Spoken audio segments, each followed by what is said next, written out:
Good afternoon, guys. Thanks for stopping by. Welcome to the weekend. What an absolute cracker of a day. Beautiful blue sky up there. Just want to give you a bit of a heads up about what's coming up on the channel, what to look forward to, and if you're interested in subscribing, jump on board. Hopefully we've got something that you might be interested in. Supercheap recently got in touch with me and said, look, if you're interested in doing some reviews of some gear, we're happy to shoot some stuff out to you. So I've put my hand up for that and said, yeah, absolutely, because I'm not as stupid as I look. And they've sent this gear out to me here. The gear here is four-wheel drive or caravan centric, which is what my channel is based around. So hopefully some of this gear will be of interest to some of my viewers. I'm just going to give you a quick rundown of what they've sent out to me.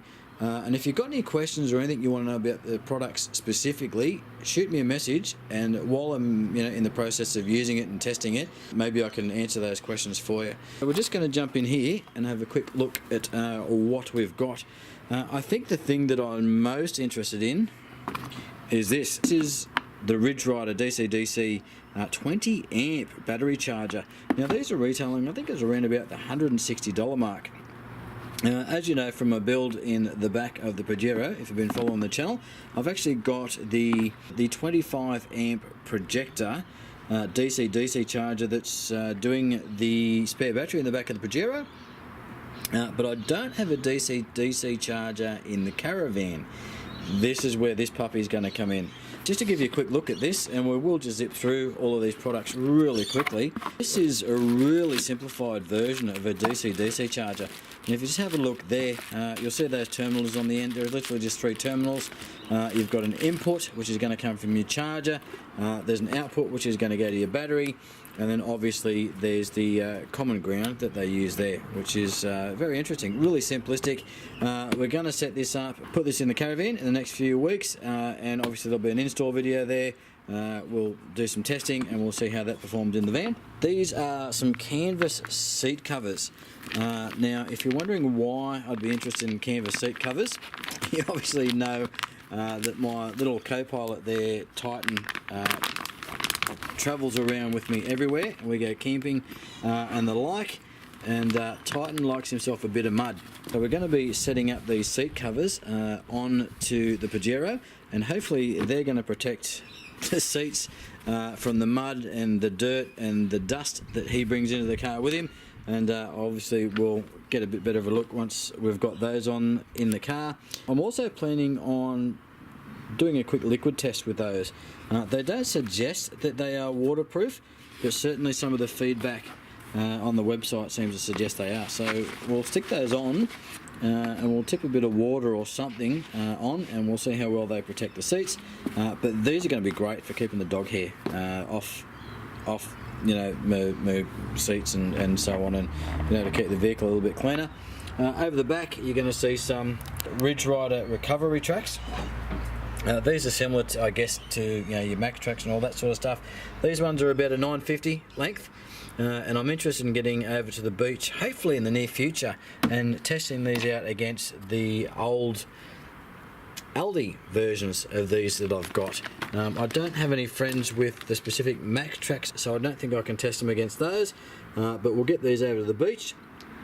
We'll get the Pajero or my mate's Triton or whatever bogged, and we'll see how well these work. As a quick overview, they are fairly knobbly, which they seem quite aggressive in that sense, as far as the knobs and the traction that's on top of them. They are a shovel type design, so they're fairly flat at one end with a raised end at the other, and I suppose that differs them a little bit from the Max tracks, which tend to be a little bit flat on either end. No handles or anything on them. One thing that I am interested in is to see whether these do supply traction, because there's nothing as far as there doesn't appear to be anything on the back of these that will actually apply traction to the ground. They're fairly smooth, so I'm interested to see how those work. In the sand I think they might be okay. In mud, not real sure about that. We'll get around to that when we do some testing. And the piece de resistance is the 3-in-1 18 volt ToolPro Contractor kit. We'll get into the review when I've got time. I'm going to compare the drill quality to the Azito that I've got from Bunnings, but just to give you a quick squizzy at what's in the box, we've got the drill itself. This is a 2-speed drill, and I've got to say I'm really impressed with this. a little bit heavier than the Ozito that I've got in there, which is just obviously the Bunnings brand. And one thing I really like about this one is it's a 2-speed drill. I'm a fan of chuckless drills, to be honest, but that's pretty much a standard when you get into, you know, your 18 volters and your cordless type stuff. I've always been a big fan of the chuck, but you know, if I need to do anything heavy duty, I'm always going to a wide drill anyway, and that has a chuck, and we can really clamp down on that. Just to give you an idea of the speeds on this, if we have this in slow and we just hold that chuck and we just, you know, bring it in,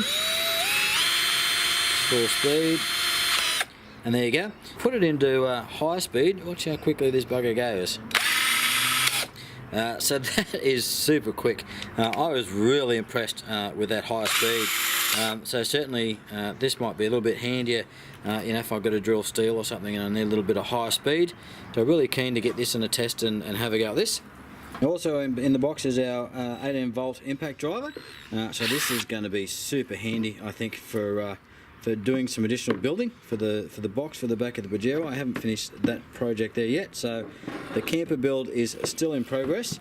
I was just using my Bunnings drill, as everybody does, but I found I was going through the bit, so I'm really keen to put this through its paces, continue that build, and get in and you know, see if that saves me on a few bits and makes the whole job a little bit easier. Now there's a fair bit of weight in this thing. Now normally weight would usually suggest a bit of quality as well, and I think the quality is a little bit up on the one that I've got from Bunnings, to be honest. Plus I've got the 4 amp battery on this one. The pack does come with 2 batteries, the 4 ampere and the 1.5. The 1.5 is obviously handy for the drill. The 4 ampere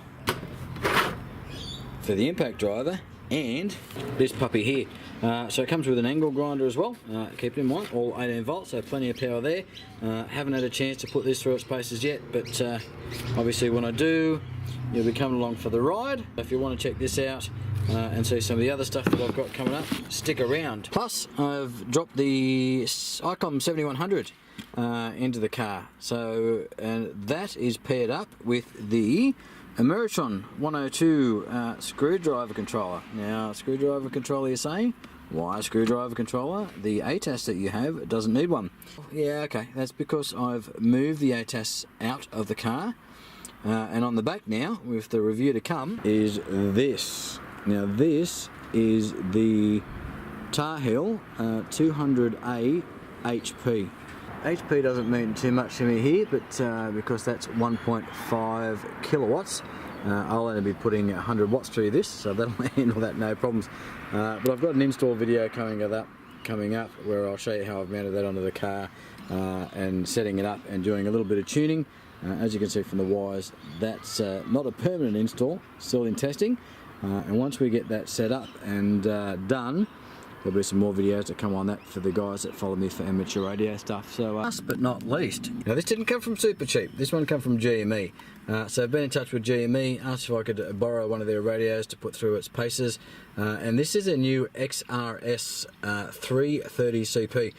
So this is a portable unit of the 330 model that they've got. Now these do location services, so if you want to have a look at that and the review coming up, and I'll also do some in relation to the couple of applications that they've got on Android and Apple that might help you out getting started with this. So that's it, guys, for now. Just a quick update. Thanks to Supercheap and GME for letting me get some gear to play with and do some reviews for you guys. Again, if you've got any questions, comments, or there's something you want to know about the products, if you need me to reach out to the guys at either of these places and get some feedback or some information from them on your behalf, more than happy to do so. In the meantime, slap a subscribe on that channel and stick around and see what's to come. Cheers, guys, and we'll catch you on the next one.